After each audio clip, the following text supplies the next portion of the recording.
Alhamdulillah di pagi hari ini telah melaksanakan salat subuh berjamaah. Kita bisa duduk untuk bertalabul ilmi di pagi hari ini.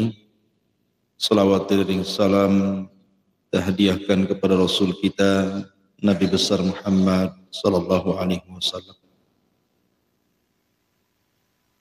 Lanjutkan kajian kita masih membahas tafsir daripada surah Al-Fatihah dan kita masuk pada ayat kedua Ar-Rahman Ar-Rahim. Ma'asyiral muslimin yang dimuliakan Allah Subhanahu wa taala, apa itu Ar-Rahman Ar-Rahim?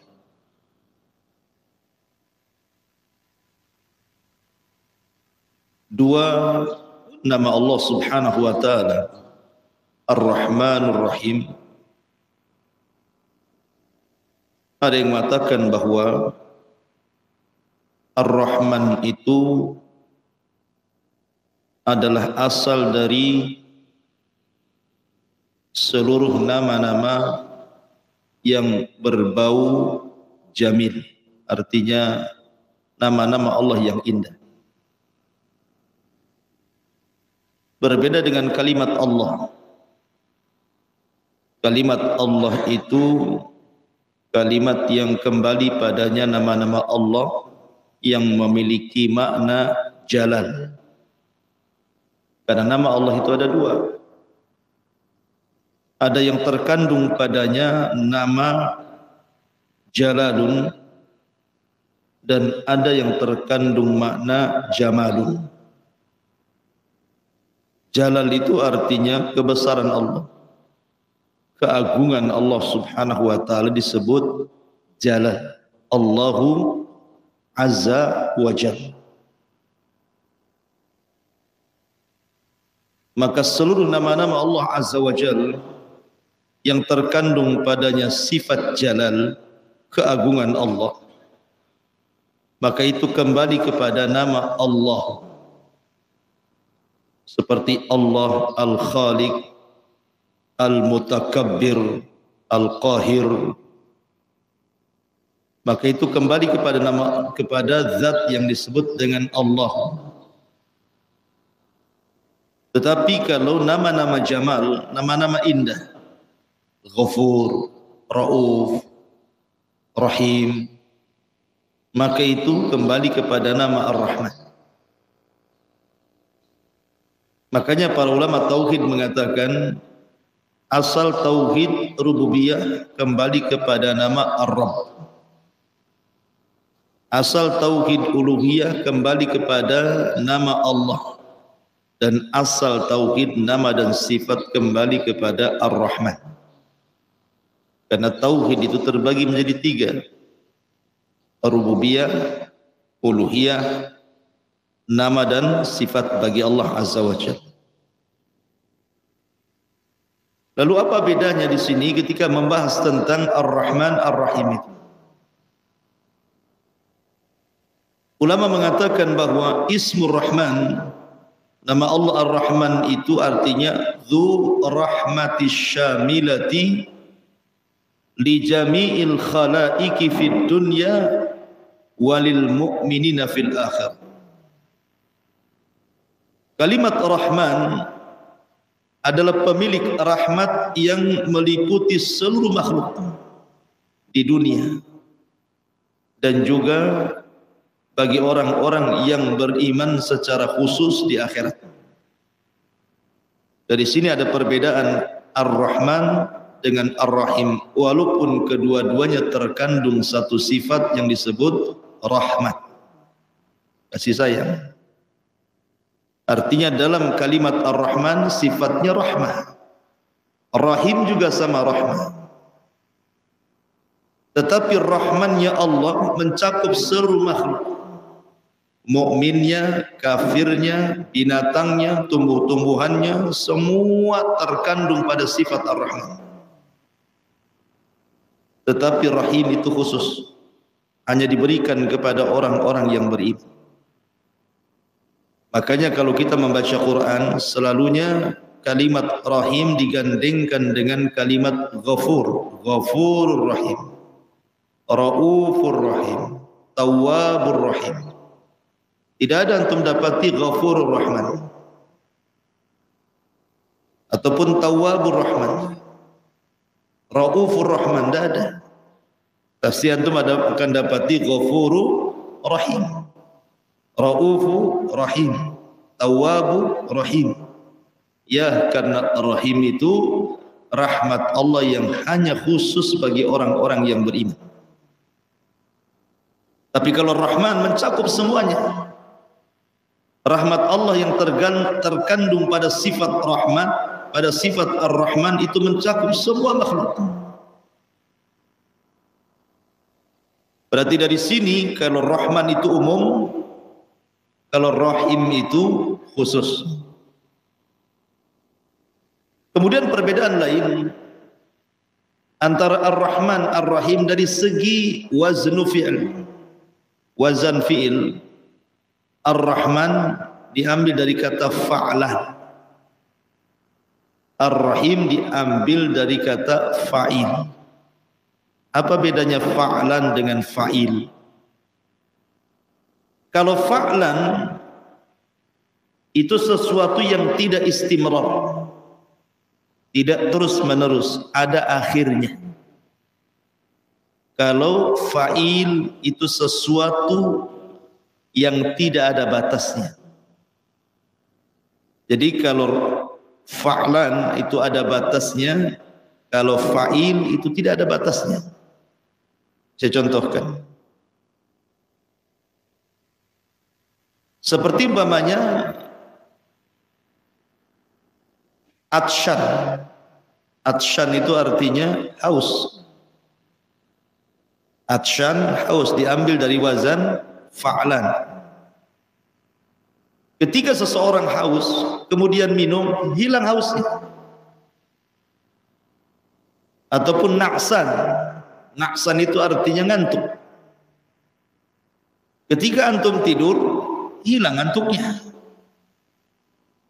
Mardan, sakit. Ketika kemudian antum minum obat sembuh, hilang sakitnya.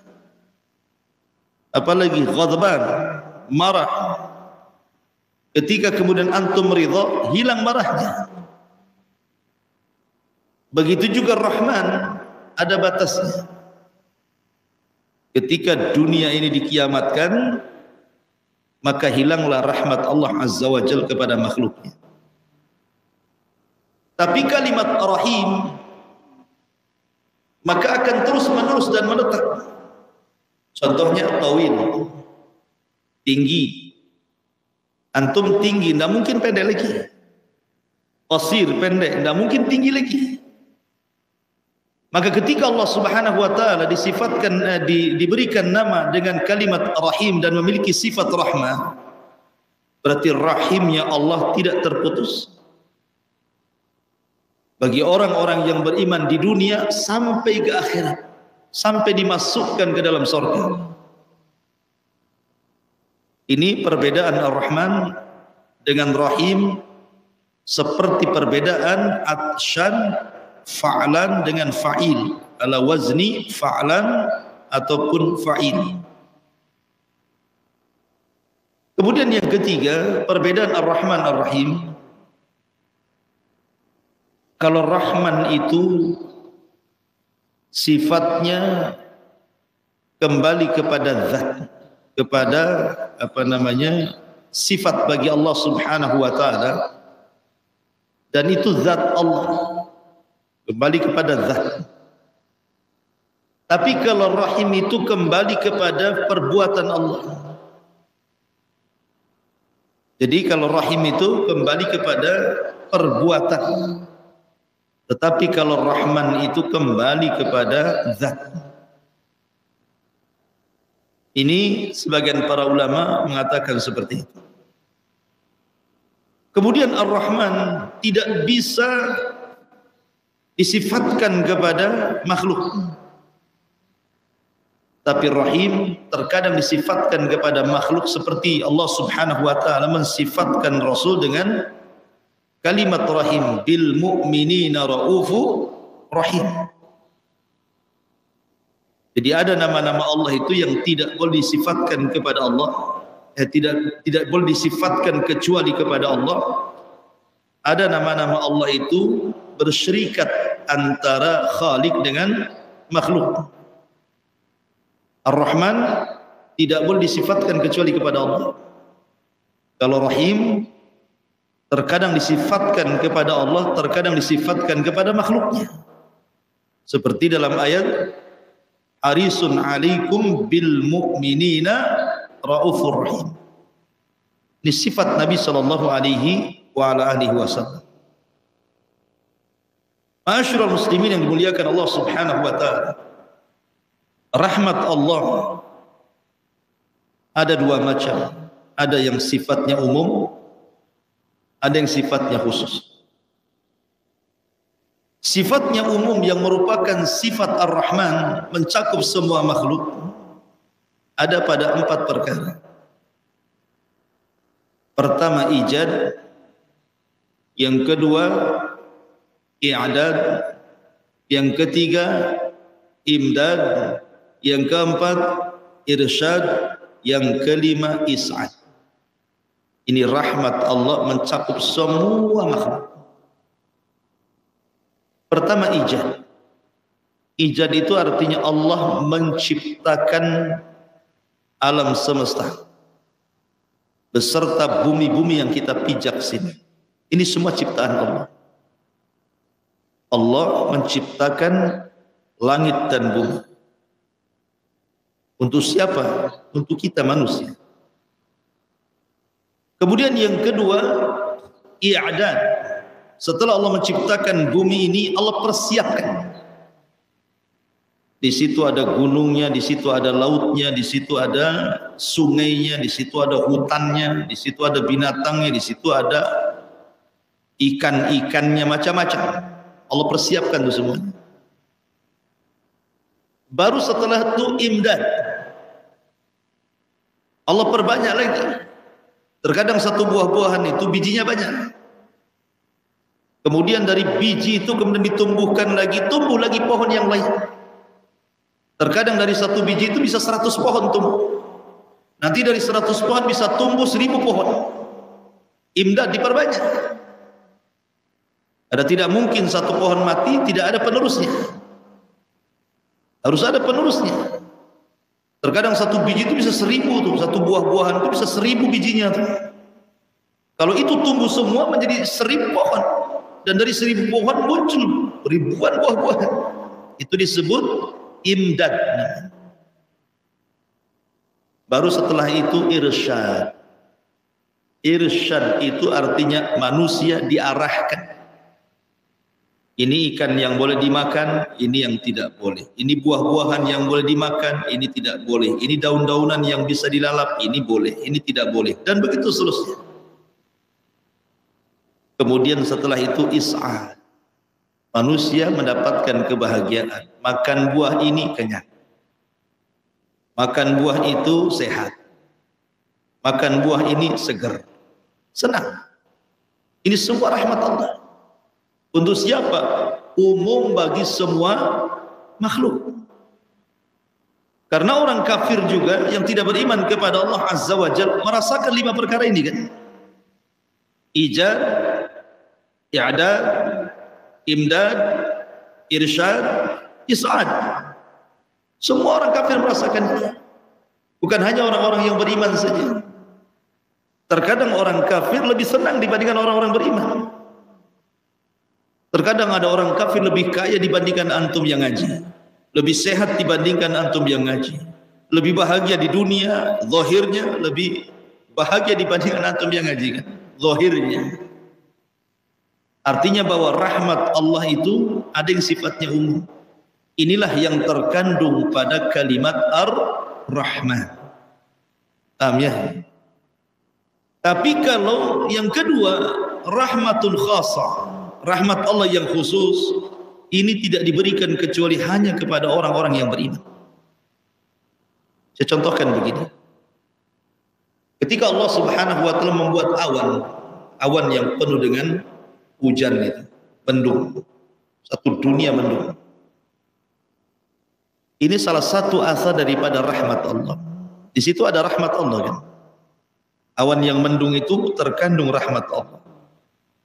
Minimalnya semua manusia merasakan perubahan cuaca dari yang tadinya panas terik menjadi dingin kan.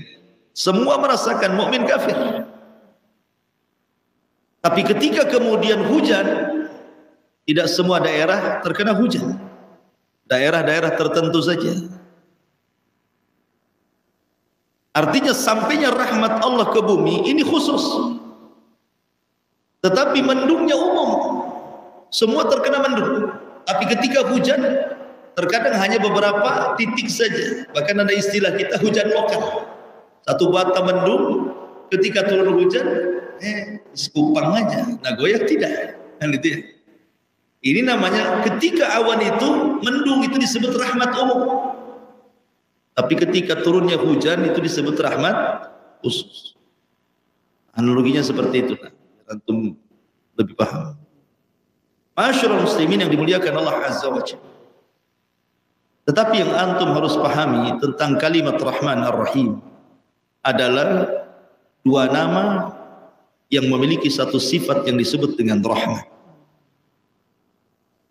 Dan rahmat Allah Subhanahu wa taala sifatnya luas.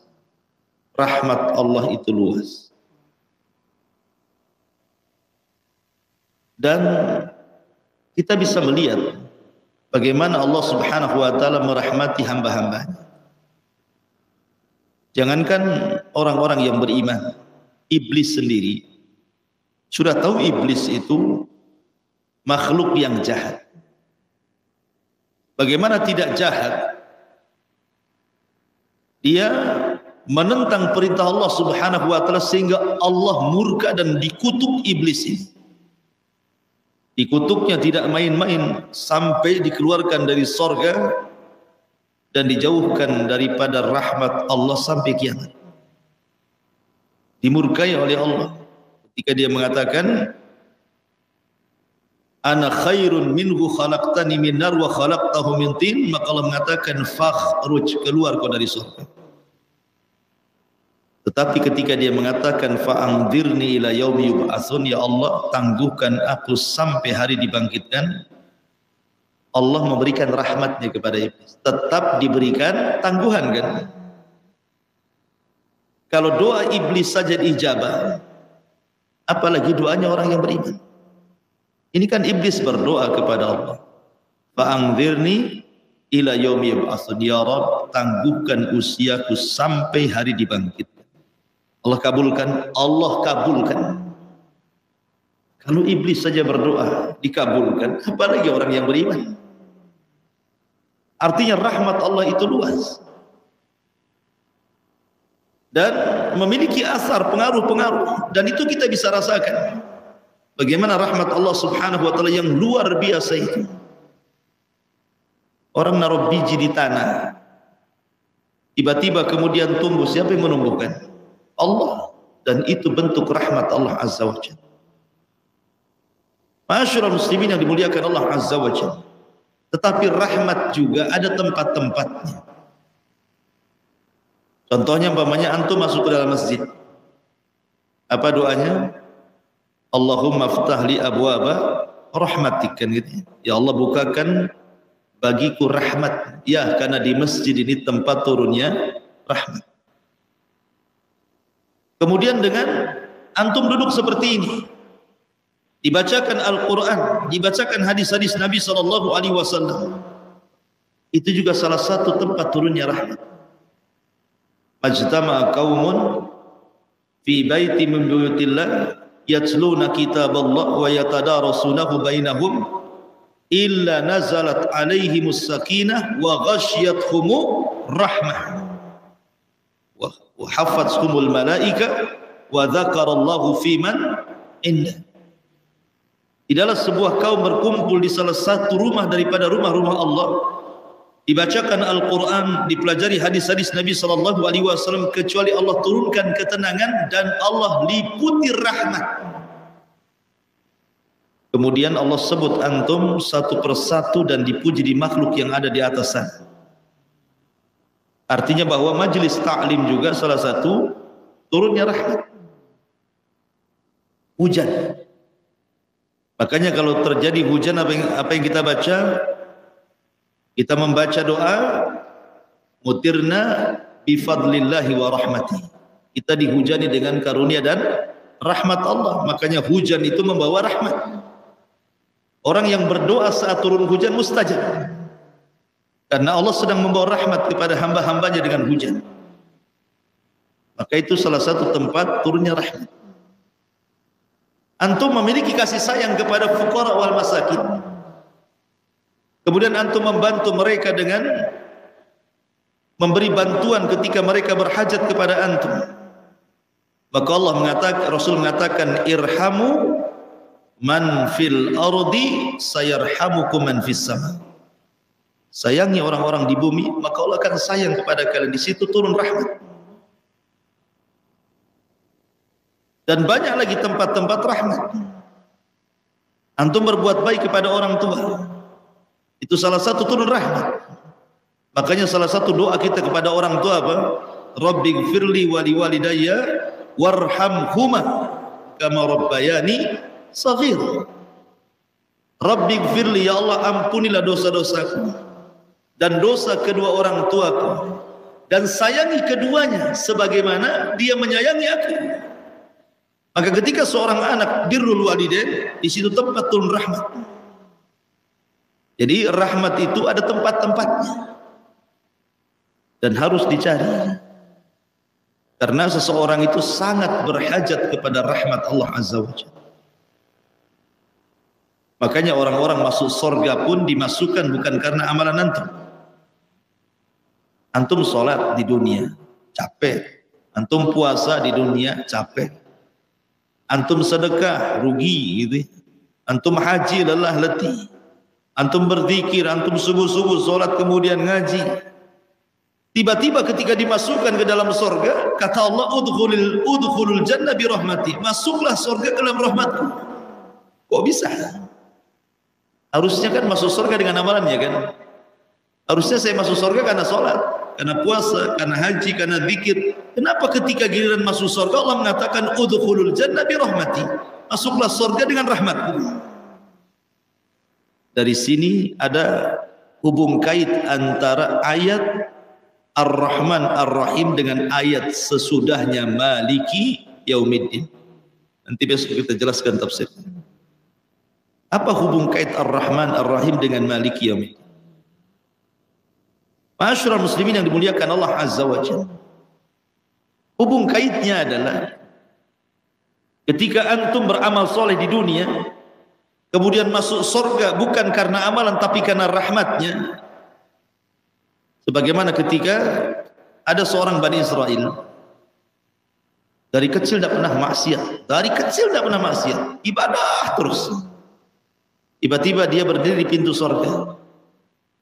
Kemudian Allah katakan, udkhulil jannah bi rahmati, masuk kau ke dalam surga dengan rahmat. Tak mau dia. Dia mengatakan, ya Rabb, aku ini ketika di dunia tidak pernah maksiat. Kalau seandainya aku ini pernah maksiat, kemudian kau katakan masuk ke dalam surga dengan rahmatmu, wajar. Tapi aku tidak pernah maksiat, masukkan aku dengan amalku, katanya. Dia tidak paham bahwa semua ibadah yang dilakukan kita ini taufik dari siapa? Dari Allah kan? Antum sholat karena antum dapat taufik dari Allah. Kalau antum tidak dapat taufik dari Allah, sholat antum nggak akan sholat. Antum bisa hadir di majelis ta'lim ini, taufik dari siapa? Allah. Makanya banyak orang yang tidak dapat taufik tidak ngaji. Antum puasalah, taufik dari siapa? Dari Allah. Kalau antum tidak dapat taufik, nggak akan antum puasa. Tidak mungkin antum ngaji, tidak mungkin antum zikir, tidak mungkin antum birrul walidain. semua taufik dari Allah. Nah, kalau semua taufik dari Allah, sudah wajar orang masuk surga karena rahmat. Karena yang menggerakkan antum sholat juga Allah. Karena taufik dari Allah subhanahu wa ta'ala, hidayah yang Allah anugerahkan kepada kita berupa taufik ini yang menjadikan kita ibadah. Makanya orang masuk surga bukan dengan amal, tapi dengan rahmat. Sebab kalau seandainya orang masuk surga karena amalan, dengan bahasa lain kita membeli surga dengan amalan kita, surga enggak mungkin kebeli. Bagaimana mungkin usia yang pendek 50, 60, 70 tahun sementara terpotong tidur, terpotong ngobrol, terpotong jualan, terpotong macam-macam, ibadahnya berapa? Tiba-tiba kemudian mendapatkan surga dengan kenikmatan segala-galanya, khalidina fiha abadan abidin gitu ya. Kan enggak imbang gitu bahasa kita. Berarti Allah memasukkan kita itu karena rahmatnya, karena kasih sayang Allah kepada kita. Sebagaimana Allah masukkan manusia ke dalam neraka itu karena keadilannya. Ma'asyiral muslimin yang dimuliakan Allah subhanahu wa ta'ala, saya ingin menggambarkan betapa luasnya rahmat Allah kepada hamba-hambanya, khususnya kepada hamba-hamba Allah yang beriman. Artinya kita akan fokus kepada kalimat Ar-Rahim. Ma'asyiral muslimin yang dimuliakan Allah azza wa jalla, saya akan contohkan beberapa kisah rahmat Allah kepada hamba-hamba Allah dari kalangan para nabi. Pertama, kisah Nabi Yunus alaihi salatu wassalam. Nabi Yunus alaihi salatu wassalam diutus ke sebuah negeri namanya Nainawa di Irak. Semua kaumnya kufur, tidak ada yang beriman. Sehingga Yunus murka. Kemudian mengancam kaumnya, kalau kalian tidak beriman, aku akan berdoa kepada Allah sebelum 3 hari akan turun azab kepada kalian. Hari pertama tidak ada tanda-tanda akan terjadi azab. Hari kedua juga sama. Hari ketiga belum muncul juga. Maka Yunus alaihi salatu wassalam meninggalkan kaumnya, padahal belum Allah izinkan. Sebenarnya Nabi Yunus tidak tahu bahwa kaumnya itu ketakutan, sehingga mereka bertobat kepada Allah tanpa sepengetahuan Nabi Yunus. Itu yang menyebabkan azab tidak turun. Tapi Nabi Yunus tidak tahu. Dia sudah marah duluan, pergi dia dari Nainawa.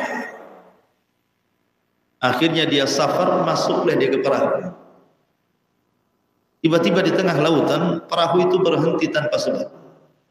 Gelombang besar, perahu berhenti tanpa sebab. Siapa yang tidak khawatir? Karena takut perahu itu terbalik, maka berusaha orang-orang melemparkan beban berat perahu supaya perahu ringan. Tapi semua barang-barang sudah dijatuhkan, tetap juga perahu masih over kapasitas. Terpaksalah orang yang harus dibuang. Akhirnya kemudian terjadilah undian di antara mereka. Siapa yang kira-kira diceburkan ke lautan untuk meringankan perahu supaya tidak terbalik. Rupanya setelah diundi, Nabi Yunus pula dalam undian itu keluar. Karena orang melihat dohirnya Nabi Yunus seorang alim, orang saleh, mereka tidak tega, diundi lagi.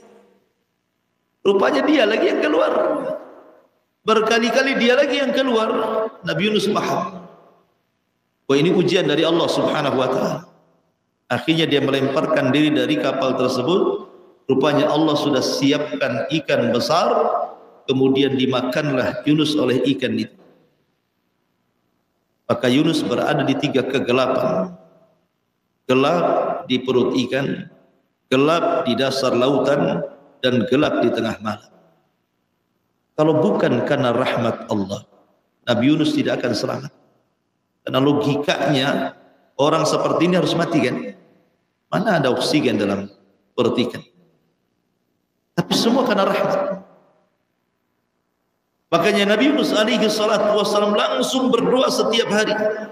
La ilaha illa ant subhanaka inni kuntu minadh dhalimin.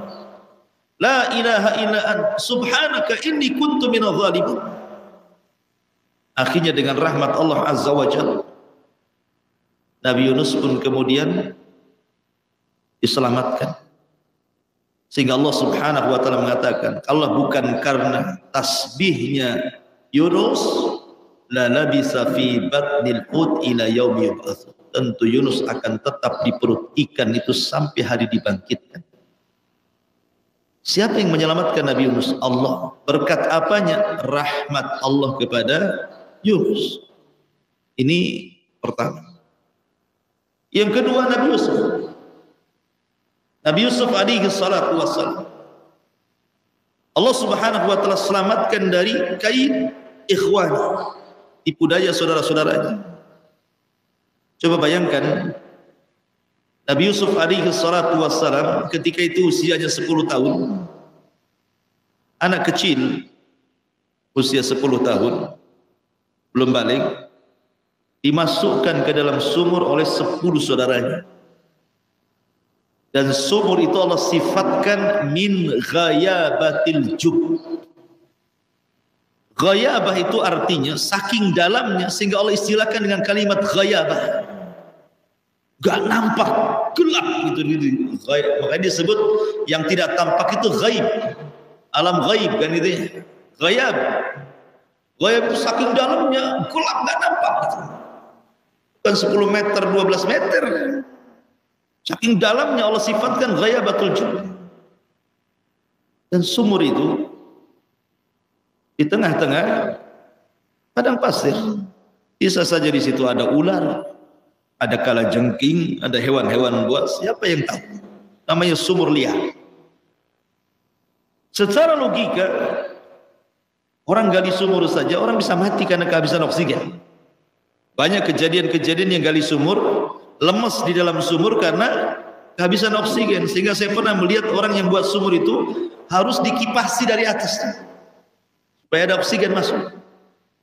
Nah ini Nabi Yusuf berada di kedalaman sumur itu, tetapi karena rahmat Allah Subhanahu wa taala, Allah tolong Nabi Yusuf. Datang para peniaga yang hendak mencari air. Rupanya dapati sumur, ketika ditimba bukan dapat air, dapat anak kecil. Hadza gula. Ini ada anak ini. Akhirnya dimasukkan ke dalam jualannya, dagangannya, dijual pula sampai di Mesir dengan harga murah. Darahima ma'dudah. Dan itu bentuk rahmat Allah kepada Yusuf alaihi salatu wassalam, diselamatkan dari dalamnya sumur. Kemudian yang ketiga, Ibrahim alaihi salatu wassalam, ketika dia ketahuan menghancurkan patung-patung Namrud, akhirnya Namrud pun emosi dan marah dan mengatakan, "A'anta fa'alta hadza bi alihatina ya Ibrahim?" Kau yang melakukan ini wahai Ibrahim, menghancurkan patung-patung kami. Kata Ibrahim, "Bal fa'alahu kabiruhum hadza." Yang melakukan itu patung yang gede, palunya di situ kok. Masa saya pula dituduh katanya. Ini tauriah. Ibrahim berdusta. Tapi Namrud paham lah, bukan orang bodoh. Bagaimana patung-patung yang tidak bisa bicara kau katakan dia yang melakukannya, katanya. Dari situ Ibrahim mematahkan hujah bahasanya. Kalau Tuhan itu tidak bisa bicara, macam mana kau minta sesuatu kepada dia? Tapi itu tidak dipahami oleh Namrud. Namrud ketika tidak bisa membantah hujah yang sangat kuat, maka Namrud pun mulai melakukan kekerasan kepada Ibrahim. Ahriku, bakar orang ini. Akhirnya kemudian Namrud mempersiapkan kayu bakar sehingga api menyala tinggi sekali. Ibrahim pun tidak bisa dimasukkan begitu saja, harus pakai manjanik. Itu manjanik itu ketepel. Orang dekat-dekat ini rumah kebakaran, mau dekat-dekat siapa yang bisa? Kadang jarak 100 meter aja masih panas gitu ya. Macam mana memasukkan Ibrahim? Kecuali Ibrahim jadi ikat dulu baru dibakar. Ini enggak dibakar dulu. Akhirnya bingung gimana masukannya. Terpaksa dimasukkan pakai ketepel. Ketepel Ibrahim dia taruh di sini, gini kan itu. Dilesatkan ke dalam api. Ketika Ibrahim melesat dari ketepel di tengah-tengah ke dalam api, datang para malaikat menawarkan, datang Jibril, datang Mikail, datang Israfil untuk menawarkan, datang para malaikat-malaikat. Tetapi Ibrahim mengajarkan tawakal yang kuat kepada kita. Amma ilaika fala wa amma ilallahi fabada. Adapun aku harus meminta pertolongan kepadamu, tidak. Tetapi kalau aku meminta pertolongan kepada Allah, ya. Dari situ dia mengatakan hasbunallah wa ni'mal wakil, ni'mal maula wa ni'man nasir. Ibrahim masuk ke dalam api, maka Allah katakan kepada Ibrahim, qul ya Ibrahim, ya naru kuni bardan wassalaman ala Ibrahim. Api jadilah dingin, selamatkan Ibrahim. Ibrahim diselamatkan dari api yang secara logika harus terbakar hangus. Itu karena rahmat kasih sayang Allah. Allah berikan rahmat kepada Ibrahim sehingga Ibrahim diselamatkan. Kemudian kisah yang keempat, kisah Nabi Musa.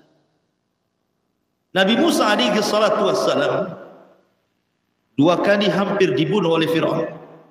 Kalau bukan rahmat Allah, Musa tidak akan selamat dari Fir'aun. Pertama ketika Asya bintu Muzahim menemukan kotak di Sungai Nil. Kemudian pas dibuka rupanya bayi. Fir'aun datang dan hampir membunuhnya. Jangan-jangan ini bayi Bani Israel yang dimaksud dalam mimpi. Tapi Asya bintu Muzahim datang dan mengatakan, jangan kau bunuh wahai suamiku. Boleh jadi bayi ini menjadi qurratu ainin li walak, kata. Boleh jadi anak ini nanti kalau besar akan jadi penyejuk mata untukku dan kamu. Kata Fir'aun, tidak, untukmu tidak untukku, kata. Seandainya Fir'aun mengatakan iya, tentu Fir'aun dapat hidayah. Tapi dia mengatakan la qurratu ainin lak wa laysa li. Ya, itu boleh jadi penyejuk mata bagimu, tapi tidak untukku. Dari sini Fir'aun tidak jadi membunuh Nabi Musa. Kenapa? Dia melihat istrinya. Karena Fir'aun itu sangat cinta dengan istrinya Asya bintu Muzahim. Kemudian yang kedua, ketika Musa sudah beranjak agak besar, sudah bisa merangkak, digendong sama Fir'aun, ditarik janggutnya, hampir tersungkur oleh Fir'aun. Musa ini kuat, padahal masih bayi itu, taruh janggutnya, hampir tersungkur Fir'aun itu. Kurang ajar bahasa kita yang gini.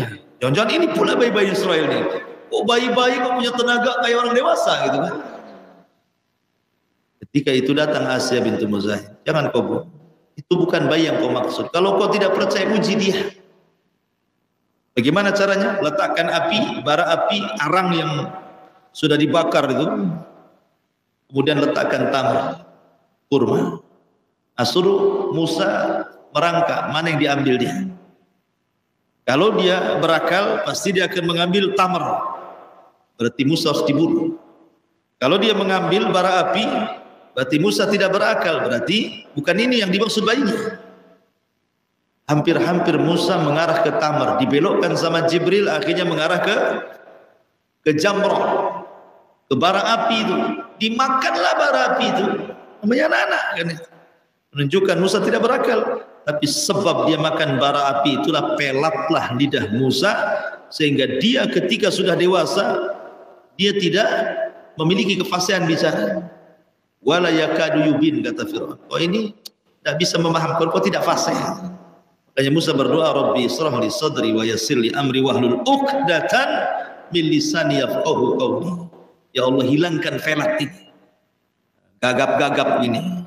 Makanya kenapa Musa mengambil Harun untuk menjadi jubirnya, juru bicaranya, dan berdoa agar Harun diangkat juga jadi nabi. Artinya Musa diselamatkan dari pembunuhan Fir'aun 2 kali. Karena apa? Karena rahmat Allah Azza wa Jalla. Kemudian kisah Maryam, dari tuduhan orang-orang.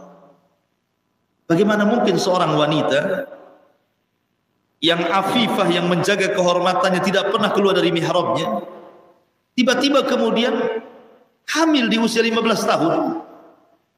Apa kata manusia? Dia putri Imran, orang sucinya Baitul Maqdis, tidak pernah keluar dari mihrabnya, kerjanya hanya sujud, ruku dan zikir. Tiba-tiba hamil. Siapa yang hamili Maryam? Maka mulailah orang-orang kemudian menuduh Maryam berselingkuh. Jadi jangan-jangan Maryam ada perselingkuhan dengan rahib-rahib di Baitul Maqdis, sehingga kemudian hamil dan melahirkan. Tapi Maryam wanita suci dan tidak pernah melakukan perzinahan. Karena ketika Maryam keluar hendak buang hajat, tiba-tiba dihadang oleh malaikat Jibril, basyarat sawiyah, menjelma manusia yang sangat tampan sekali. Sampai Maryam mengatakan a'udzu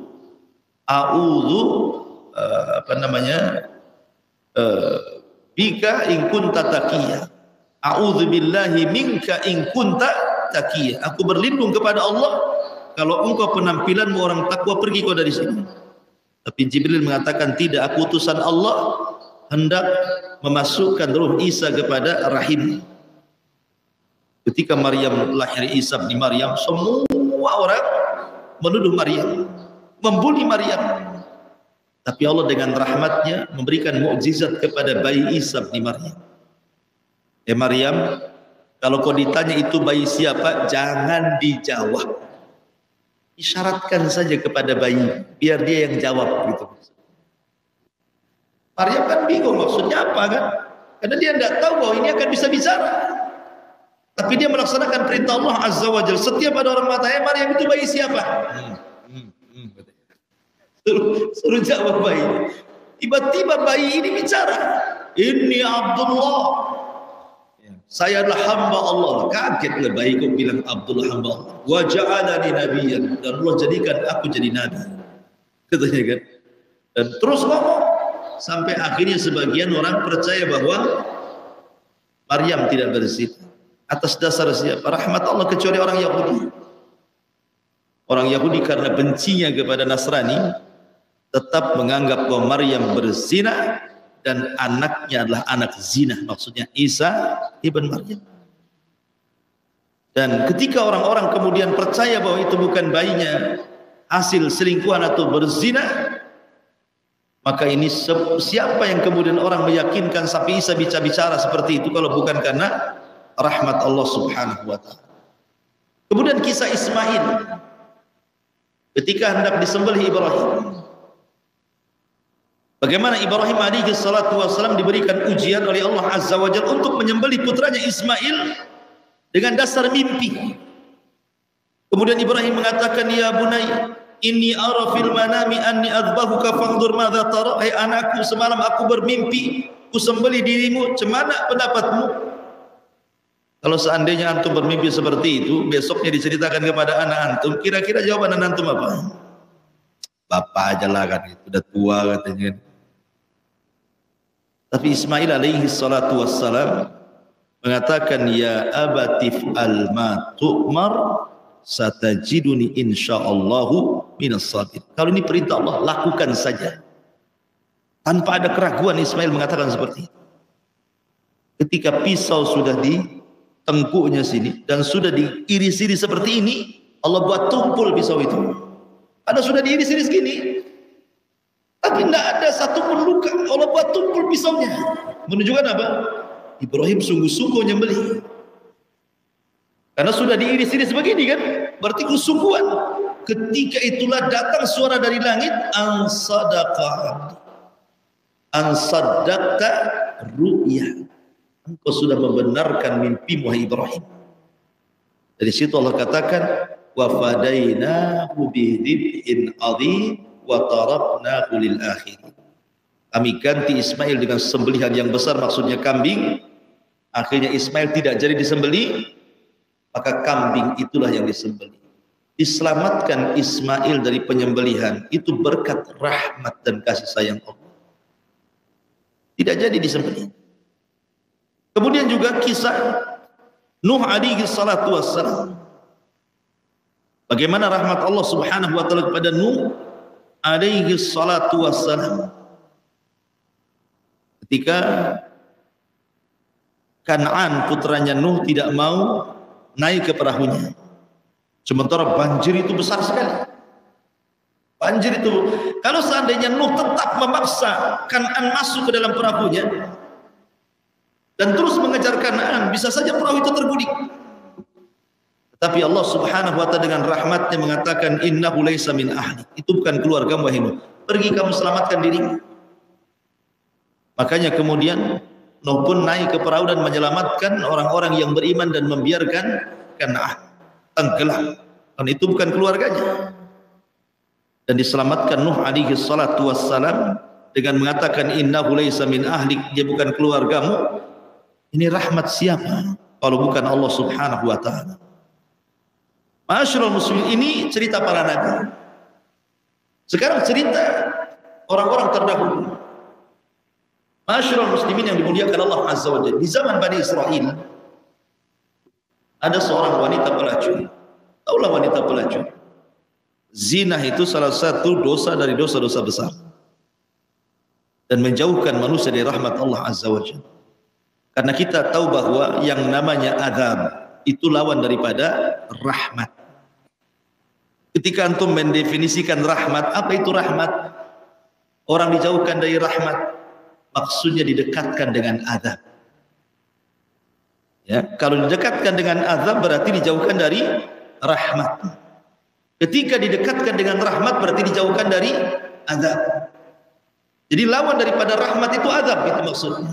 Makanya perhatikan ketika Allah mengatakan inna arsalnaka illa rahmatan lil alamin. Sesungguhnya kami utus engkau wahai Muhammad kepada manusia itu sebagai rahmat. Ketika Allah Subhanahu wa taala mengutus Rasul sallallahu alaihi wasallam sebagai rahmat bagi semesta alam, maka umat ini tidak akan pernah diazab seperti azab yang pernah ditimpakan kepada umat-umat sebelumnya. Wa ma kana Allahu mu'adzibahum wa anta fihim. Dan Allah tidak akan mengazab manusia sementara kau ada di situ. Kenapa? Karena adanya Rasul sebagai rahmat, sehingga Allah tidak turunkan azab. Oke, ini ayat ini Allah katakan wa anta fihim, sementara engkau berada di situ. Sekarang Nabi SAW sudah meninggal.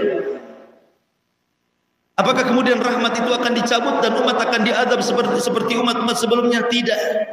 Walaupun Nabi SAW sudah meninggal dunia, rahmat Allah tetap. Kenapa? Karena Nabi SAW wafat meninggalkan penerusnya.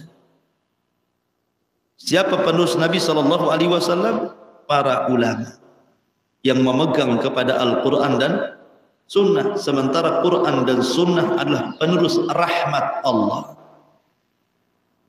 Makanya kenapa Allah mengatakan Ar-Rahman 'allamal Quran. Ar-Rahman 'allamal Quran.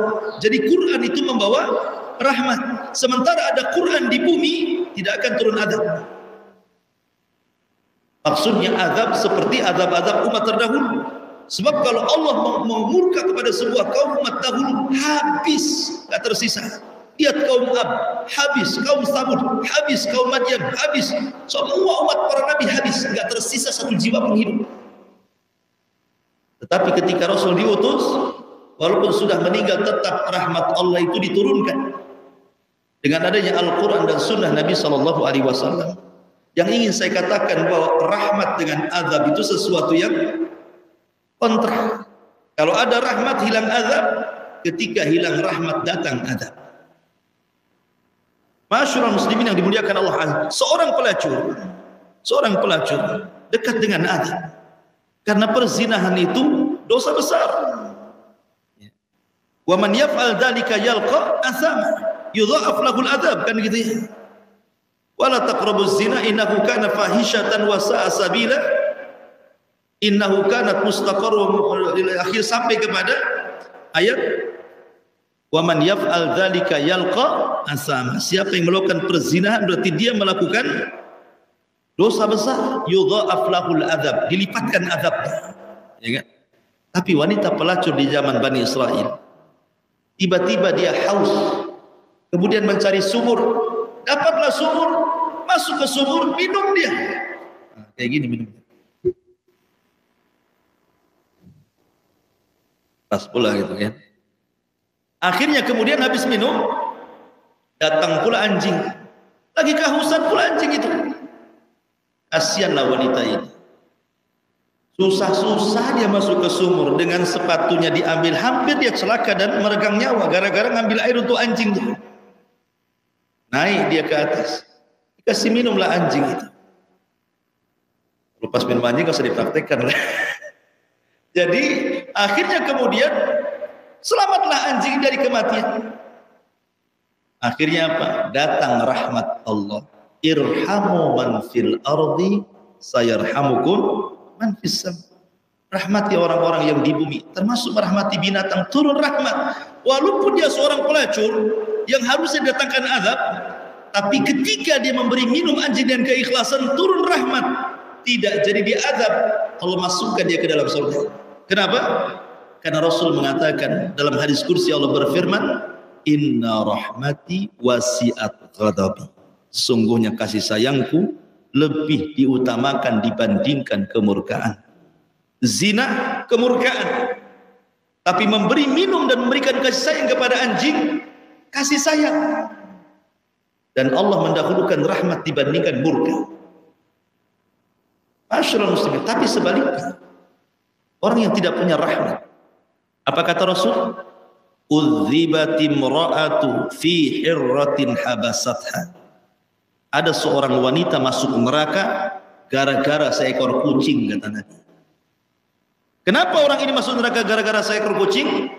Karena dia rawat kucing ini, tidak kasih makan, tidak kasih minum, akhirnya dia makan dari hashisal ardh, dari binatang-binatang bumi, akhirnya mati kelaparan, mati kehausan. Kata Rasul, udzibatin imra'atu fi hirratin habasatha. Wanita itu diazab gara-gara kucing yang ditahannya sehingga dia mati.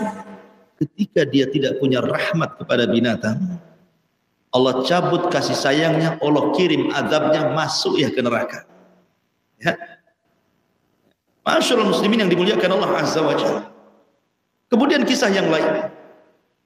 Dahulu di zaman Bani Israel, ada rajulun asrafa nafsah. Jadi orang ini berbuat dosa terus tidak pernah dia mengamalkan amal satupun. Kenapa kita tahu dia tidak pernah mengamalkan amalan satupun? Dari sabda Nabi yang ngomong bahwa orang ini tidak pernah melakukan amalan satu amal pun. Artinya apa? Sepanjang hayatnya jahat. Harusnya orang begini masuk neraka kan? Karena tidak pernah berbuat baik masalahnya. Mulai dari lahir sampai wafat pun tidak ada kebaikan. Jahat semuanya. Tetapi ketika dia sakaratul maut, dia merasakan takut yang luar biasa. Takutnya luar biasa. Takut menghadap Allah Azza wa Jalla. Sampai dia mengatakan, kalau Allah takdirkan aku sanggup dibangkitkan, pasti Allah akan azab yang belum pernah diazab kepada siapapun di alam semesta ini. Saking takutnya dia kumpulkan anak-anaknya dan mengatakan, nah, kalau aku mati, bakar jasadnya. Kalau sudah jadi abu ini kau tebar di semua air lautan di bumi. La in qadirallah, kalau Allah sanggup membangkitkan aku ini, la yu'adzibani adzaban la yu'adzibuhu ahadan minal alamin. Pasti Allah akan mengadab diriku dengan azab yang tidak pernah Allah berikan kepada siapapun di alam semesta ini. Ketika dia mati, betul dilaksanakan tuh wasiatnya, dibakar jasadnya. Ketika jadi abu, debunya ditebar di mana-mana lautan, dia tidak paham innallaha ala kulli syai'in qadir. Allah itu atas segala sesuatu mampu. Maka tiba-tiba Allah bangkitkan lagi. Kemudian dihadapkan di hadapan Allah, Allah bertanya, "Ya fulan, ma hamalaka ala an taf'al hadha?" Apa yang membuat kamu, kenapa kau lakukan seperti ini? Kau ragu-ragu denganku, maksudnya aku tidak sanggup bangkitkan dirimu. Maka orang mengatakan, "Ya Rabb, bukan, aku tidak ragu, cuman aku takut. Aku takut kalau seandainya aku dibangkitkan, kau akan mengazabku dengan azab yang tidak pernah diazab siapapun di alam semesta ini." Ketika melihat rasa takut yang luar biasa hamba ini kepada Allah Subhanahu wa taala, maka Allah pun akhirnya memberikan kasih sayang kepada hamba ini. Kemudian dia mengatakan kepada para malaikat, Ushidukum ya malaikati anni qad ghafartu lahu. Saksikan wahai malaikat, aku sudah ampuni orang ini. Masukkan dia ke dalam surga. Lihat kasih sayang Allah di sini kan. Orang ini tidak pernah beramal sama sekali, tapi dia sebelum meninggal membawa satu amalan apa? Al khaufu minallah. Takut kepada Allah, itu amalan terakhir yang ia bawa. Makanya penting seseorang itu sebelum meninggal minimalnya punya amalan yang ia bawa, setidak-tidaknya adalah husnudzon billah, berbaik sangka kepada Allah Subhanahu wa taala, karena Allah berfirman, ana ma'adhanni abdi bi, aku bersama prasangka hambaku kepadaku. Kalau dia baik, ku baik, kalau dia jahat, ku jahat, kan gitu bahasanya. Masyaallah muslimin yang dimuliakan Allah Subhanahu wa taala, dan banyak sekali kisah-kisah tentang rahmat Allah Azza wa Jalla yang tidak mungkin saya kisahkan. Waktu sudah habis, waktunya syuruk. Mudah-mudahan ada manfaatnya ini yang bisa sampaikan. Subhanakallah hamdika asyhadu an la ilaha illa anta astaghfiruka wa atubu ilaik. Allahu taala alam. Assalamualaikum